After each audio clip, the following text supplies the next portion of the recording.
Al final Pilato decide dar a Jesús y condenarlo y darlo y entregarlo para que lo crucifiquen, como dice el Evangelio, por mayoría, entre comillas.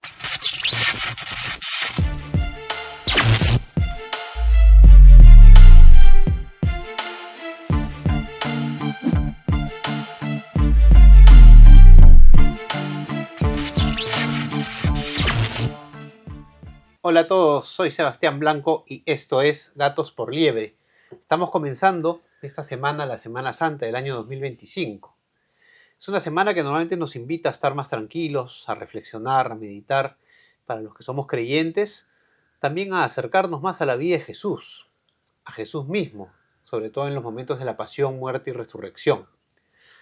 Creo que estos días nos ayudan, además de reflexionar espiritualmente, a partir de las enseñanzas de Jesús, a traer algunas miradas sobre temas que nos iluminan en el ámbito público, en el ámbito político, en el ámbito de la familia.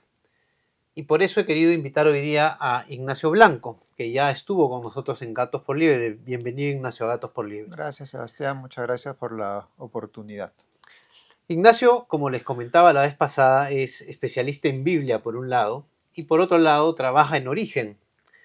Y en Origen nos dedicamos un poco a dar esta batalla cultural. Entonces mi idea durante esta entrevista es conversar un poco qué luces nos puede dar la vida de Jesús en estos momentos tan cruciales como son su pasión, su muerte y resurrección, para poder iluminarnos en ámbitos de nuestra vida social, en ámbitos de nuestra vida política y familiar.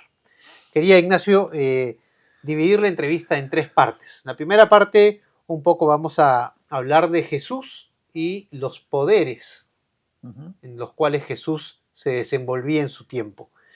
El poder, para resumirlo en una frase, es la capacidad que se tiene para hacer que las cosas pasen, ¿no? En esa línea te planteo la primera pregunta. ¿Qué relación tenía Jesús con los poderes establecidos en su tiempo? A ver, para entender un poquito el contexto, Jesús aparece sobre la tierra en el siglo I, porque la historia se divide antes de Cristo y después de Cristo, justamente, ¿no? En ese momento, la zona de lo que hoy día es Israel, de Palestina, estaba gobernada por el Imperio Romano, era parte de la extensión del Imperio Romano. Pero Judea tenía una particularidad. Normalmente los romanos, cuando conquistaban un territorio, ponían un procurador o un gobernador, dependiendo de la importancia de la provincia, y regía ahí la ley de Roma. Pero en el caso de Judea, ellos llegaron a una especie de acuerdo con las autoridades locales, las autoridades políticas. El pueblo de Judea era un pueblo muy particular, muy difícil, muy conflictivo a muchos niveles. Entonces, en la época de Jesús, la situación era más o menos así.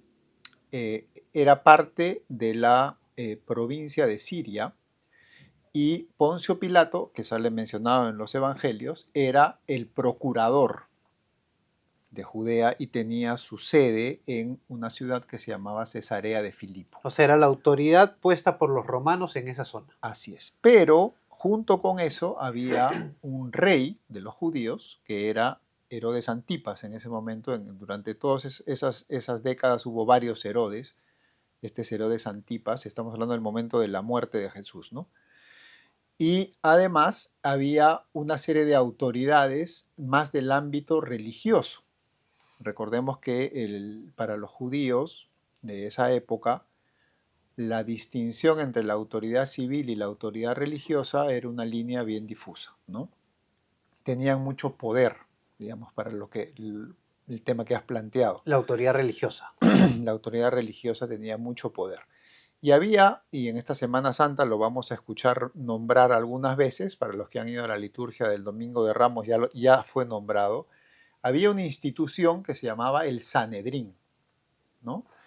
El Sanedrín era una especie de consejo de notables que estaba compuesto fundamentalmente por tres digamos, grupos de personas. Los sacerdotes, y el sumo sacerdote era el presidente del Sanedrín, un conjunto de ancianos, que eran personas notables de la sociedad, digamos, de Jerusalén de la época, y finalmente los escribas o doctores de la ley. Los escribas eran aquellos que se dedicaban, desde una perspectiva, diríamos hoy día, académica, al estudio de la ley, de la Torá, la ley de Israel. Es la ley que hoy día nosotros los cristianos conocemos como el Antiguo Testamento, fundamentalmente los 5 primeros libros, ¿no? Entonces, ese grupo reunía mucho poder. Pero este Sanedrín era una entidad religiosa. Era una entidad que tenía funciones religiosas, pero también tenía funciones políticas. Por ejemplo, ellos administraban justicia. Y aquí viene un dato muy interesante, y ya empezamos un poquito para responder a la pregunta. El Sanedrín tenía, por ejemplo, a su cargo todo lo que implicaba las celebraciones en torno al templo de Jerusalén. Y el dato no es menor. ¿Por qué? Porque el templo de Jerusalén, que no conocemos porque fue destruido en el año 70 por Tito, por los romanos, era un lugar de culto, evidentemente, pero que por el tipo de culto, especialmente por los sacrificios que se realizaban ahí, implicaba un enorme movimiento económico. Y ese movimiento económico recaía en manos del Sanedrín. Entonces ya te vas dando cuenta que se configura una situación en la cual cuando traemos a nuestra memoria todas las veces que en el Evangelio Jesús habla de los ancianos, de los fariseos, de los escribas, de los sacerdotes, han hecho del templo una casa de ladrones, etcétera, está atacando a ese grupo de poder, que no solamente tienen un poder religioso, jurídico, establecido, sino además un poder económico muy grande, ¿no? Entonces, para responder directamente a la pregunta después de esta introducción que se hizo un poco larga, Jesús, digamos, tiene una relación compleja con las autoridades de su tiempo. ¿Por qué? Porque sí se encausa dentro de la tradición de un pueblo, pero a la vez cuestiona a instituciones muy afincadas en ese pueblo. Recordemos algunas de sus frases así, digamos, que son sumamente, que hincan mucho, ¿no? Por ejemplo, él dice, hay que hacer caso de lo que dicen, pero no de lo que hacen, refiriéndose a los fariseos, ¿no? O hagan caso de lo que dicen, o sea, de la ley que ellos interpretan, pero no hagan como ellos hacen, porque son hipócritas. Lo que el Evangelio nos cuenta, si uno lo lee, digamos, como una narración que nos cuenta una historia de salvación, pero que recoge una serie de datos que son muy, muy interesantes cuando uno los ve desde esa perspectiva, es que Jesús predica, ¿no? Jesús predica en distintos sitios, cura enfermos y genera un movimiento popular, ¿no? Un movimiento de gente que lo empiezan a seguir. Al principio son poquitos y conforme va haciendo milagros, la gente se va de alguna manera conmoviendo y va también diciendo, oye, ¿no será este el Mesías? Recordemos que Israel y la religión judía del momento era una religión que esperaba la venida de un Mesías. Y habían distintas interpretaciones de cómo iba a ser ese Mesías. Para muchos era un Mesías político que tenía que venir a liberarlos del poder de Roma y reinstaurar el reino de Israel, ¿no? Para otros era una dimensión más espiritual. Y ese discurso está presente a lo largo de toda la predicación de Jesús. Ahora, perdón que te interrumpa, pero en ese transcurso de la vida de Jesús, no por intención, creo yo, pero Jesús también va haciéndose de un poder, digamos. Jesús es todopoderoso desde un punto de vista, pero humanamente también él va al momento de nuclear gente, al momento de hacerse referente, al momento de empezar a mover, digamos, el corazón de muchas personas, él va tomando un lugar de poder en la sociedad del territorio en el cual se mueve. Por lo menos así lo perciben justamente este grupo de sacerdotes, ancianos, escribas y fariseos, ¿no? Porque ellos ven amenazado el status quo en el cual ellos detentaban o concentraban el poder de distintas maneras. Y es así, sobre todo a partir de la resurrección de Lázaro, que ellos dicen, tenemos que ver la manera de deshacernos de este tipo que nos va a tirar abajo, digamos, la tienda. Una estructura ya Una armada, digamos. estructura ya armada que funcionaba muy bien, donde habían familias que se pasaban de unos a otros, ¿no? Anás y Caifás, uno era el yerno del otro, el sumo sacerdote justamente durante la pasión. Y como digo, no olvidemos este factor que es muy importante, todo lo que giraba en torno al culto del templo. Entonces Jesús amenaza eso. Pero claro, su poder no es un poder ni militar, ni institucional, ni siquiera te diría Político. académico, ni político, ¿no? Es un poder de otra, y de repente en ese sentido se puede interpretar un poquito lo que él le dice al mismo Pilato, mi reino no es de este mundo, ¿no? Porque Pilato le dice, aunque tú eres rey, bueno, tú lo has dicho, soy rey, pero mi reino no es de este mundo. Entonces son ellos los que sienten amenazado los dichos y hechos de Jesús, su propio poder. Y cuando determinan matarlo, y ahí hay una frase que es muy interesante, luego que Jesús entra a Jerusalén, estoy siguiendo acá el Evangelio de Mateo, Jesús entra en Jerusalén, pasan una serie de cosas, Jesús da una serie de parábolas, y en un momento el Evangelio dice que este grupo de gente en torno al Sanedrín dicen, oye, algo tenemos que hacer. Entonces deciden enviar a unos discípulos de ellos a tenderle una trampa. Y le dicen, maestro, te hemos escuchado decir esto y lo otro, pero ¿qué nos dices respecto del impuesto? ¿No? ¿Tenemos que pagar impuesto al César o no? Entonces es una pregunta que Jesús la devela además, ¿no? Devela la argucia que está detrás de la pregunta, porque si él decía que no, entonces se ponía en contra del poder romano. Y si decía que sí, se ganaba la enemistad del pueblo que detestaba tener que pagarle plata a los romanos como parte de la sumisión a la que estaban Bueno, sometidos. pueblo que en su mayoría, por lo que he leído, quería a Jesús. Un paréntesis. Sí, la mayoría del pueblo efectivamente en ese momento lo veía como alguien, digamos, debe haber sido una experiencia muy extraña, ¿no? O sea, misteriosa, pero que se preocupaba por ellos, que decía palabras Iluminadoras. iluminadoras, cuestionadoras, que de repente, no sé, hacía un milagro. Además, recordemos que todo esto ha sido en un lapso de tiempo muy corto, 3 años, ¿no? Pero bueno, cerramos el paréntesis. Sí, entonces cuando estos hombres, estos discípulos de los sumos sacerdotes y los fariseos le preguntan a Jesús, bueno, ¿cómo es? ¿Hay que pagar o no hay que pagar impuestos? Y Jesús da una de esas respuestas que han sido, o sea, que se han escrito pues con oro en la historia, que es, bueno, denle al César lo que es del César, o sea, les pide una moneda, y eso es muy interesante además porque les pide una moneda y le dan un denario. El denario era una moneda romana, con la que normalmente Roma pedía que se le pague el impuesto. Pero además había una moneda en Judea que circulaba. Pero ¿cuál era la diferencia? En la moneda romana estaba la imagen del César, o sea, del emperador del momento, en ese momento de Tiberio, el hijo de Augusto. Los judíos no podían poner una imagen, porque eso iba en contra de la ley. Entonces, al estar la imagen ahí, le dice, bueno, ¿de quién es esta imagen? Del César. Bueno, denle al César lo que es del César y a Dios lo que es de Dios. Y esto se ha interpretado muchas veces hablando del tema del poder, como que Jesús lo que dice es, mira, son dos mundos distintos. Lo religioso es una cosa y lo político es otro, o lo económico y lo político es otro, y no se tienen que mezclar. Pero desde el punto de vista exegético, o sea, de la lectura, de la escritura, de la interpretación que se le tiene que dar, eso no es exacto, porque en realidad lo que Jesús dice, y dicho por él en un contexto semita de la época, lo que él está diciendo es, denle al César lo que es del César, o sea, paguen el impuesto, pero a Dios lo que es de Dios. Al ponerlo así, lo que él dice es, no son dos órdenes separados que no tienen nada que ver uno con el otro. Este tiene su lugar, pero su lugar en referencia a este de acá, que es tu relación con Dios.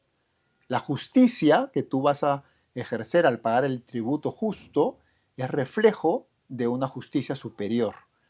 Y eso es muy interesante porque, yendo un poco a tu introducción, nos ilumina mucho el día de hoy cuando hay tantas veces y lo hemos visto muchas veces en nuestro trabajo, que algunas personas reclaman, oye, no metas temas de religión, de tus creencias acá, ¿no? Esto va por otro canal. ¿Están así? Es la pregunta que hay que hacer. Cuando hablamos tanto de principios, valores, virtudes, ¿se pueden desconectar totalmente del ámbito trascendente, religioso? Lo absoluto, ¿no? Ujú. Por ejemplo, las verdades. Ahora, volviendo un poco a este momento de la pasión de Jesús, los que, digamos, motivan la condenación de Jesús entonces son este grupo que es el Sanedrín, Ujú. ¿cierto? Yo me imagino que tanto el Sanedrín como lo que se desprende de la gobernación de Roma y del reinado de ese territorio tiene sus propias reglas, sus propias leyes, sus propios procesos. Jesús, cuando es condenado o es llevado a que sea condenado, sigue ciertos procesos. O sea, sí, a ver, un dato que es fundamental. A partir más o menos del año 11 después de Cristo, o sea, cuando Jesús tenía entre 11 y 12 años, hay un cambio en la manera como se armonizó, digamos, la ley romana con la ley de los judíos. Hasta ese momento los judíos tenían mayor independencia y ellos podían incluso ejecutar gente. O sea, tenían lo que se llamaba el derecho de espada, ¿no? Es Una que pena de muerte. así es. Cuando había un caso que lo ameritaba, y en la ley de Moisés habían casos, ¿no? La adúltera había que apedrear. Ellos tenían la facultad de matar. Pero a partir de ese momento, porque o sea, había muchas revueltas, había muchos problemas, Roma decide quitarles ese derecho y ellos pueden procesar, tienen esa facultad, pero no condenar, o sea, no ejecutar la condena. Eso recae por el poder, tiene que ser aprobado por el poder romano. Por eso entendemos, a la luz de eso se entiende, por qué es que Jesús tiene un doble proceso. Un proceso ante el Sanedrín y luego un proceso ante Poncio Pilato como procurador. Ujú. El Sanedrín, el sumo sacerdote y los que están ahí, necesitan llevarlo ante el procurador para que él sancione, digamos, la ejecución y la pena de muerte, Y le ejecute. y la ejecute. Ahora, previo a eso, entiendo que hay un proceso previo que es el que hace el Sanedrín, que tiene la facultad de procesar. Así es. ¿Cómo se da ese proceso? Mira, según la ley judía, o sea, contrastado con la ley judía, lo que hicieron con Jesús está lleno de irregularidades, o sea, es un proceso mal hecho. Hay muchos historiadores digamos, y estudiosos tanto del ámbito del derecho como de la religión judía que dicen ese proceso estuvo mal hecho. Por mencionar algunas cosas, ¿no? Así muy someramente, pero por ejemplo, cuando era un juicio en donde estaba en juego la vida de una persona, ese juicio no podía ser de noche, ¿no? Tenía que ser a la luz del día. Eso lo mandaba la ley judía. Cuando hablo de la ley judía, acá voy a hacer una pequeña digresión. Lo que se llama la Torá, que es la ley, Torá es ley en hebreo, son, como digo, estos 5 primeros libros donde está codificada toda la ley que Moisés recibe de Dios y todo lo demás. Pero además los judíos tenían una cuestión que se llamaba el Talmud, que era una ley oral. Es decir, la Torá decía, no trabajarás el sábado, ¿no? Pero el Talmud, que era la tradición oral, cómo se había interpretado eso, codifica un montón de cosas. Y dice, bueno, no trabajar el sábado implica 1, 2, 3, 4, y detalla un Como montón de la cosas, letra chica, digamos. como una letra chica.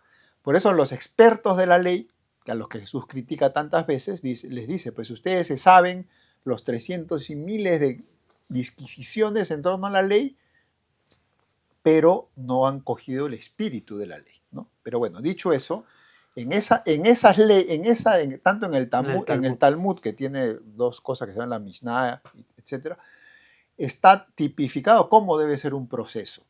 Y a la luz de eso es que el proceso de Jesús tiene, como te digo, esto que fue de noche, que fue rapidísimo. La ley también establece que cuando un juicio puede desencadenarse en la muerte de una persona, los jueces tienen que tomarse un tiempo para poder sopesar bien la... Por otro lado, no tiene, o sea, se le da una importancia muy grande en los procesos judíos a los testigos.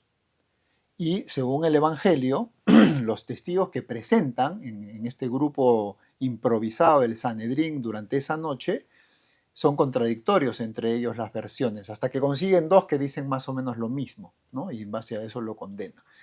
Pero la condena, bueno, otra cosa, por ejemplo, interesante es, no puede haber juicios en víspera de fiestas. Y este juicio se realiza un día antes de la fiesta de la Pascua, de la fiesta más importante de Pascua repente, judía, la Pascua digamos. judía, claro, que celebra justamente el paso del Mar Rojo, ¿no? Este, y de repente el dato más relevante, bueno, no sé si el más relevante, pero es una cosa sumamente fuerte, es que la ley establece que nadie puede ser condenado por autoincriminación.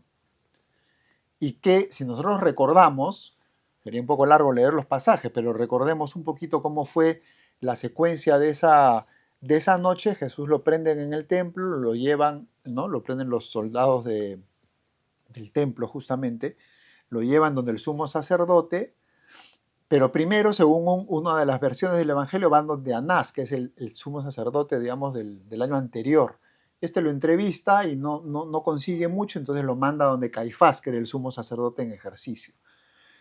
Caifás lo entrevista y le hace varias preguntas, ante las cuales Jesús en algunas calla, en otras dice cosas muy generales, pero en una ya como que lo emplaza, ¿no? Le dice, bueno, ¿eres tú el Mesías o no? ¿Eres el Hijo de Dios o no? Y Jesús le dice, bueno, tú lo has dicho. Y ahí Caifás Se se rasga rasga las las vestiduras. vestiduras y dice, bueno, ha blasfemado, y la blasfemia era algo que estaba tipificado con la pena de muerte. Pero esa es una autoincriminación a la cual Caifás ha llevado a Jesús y según la ley de ellos no podría ser condenado por eso, porque se ha autoincriminado.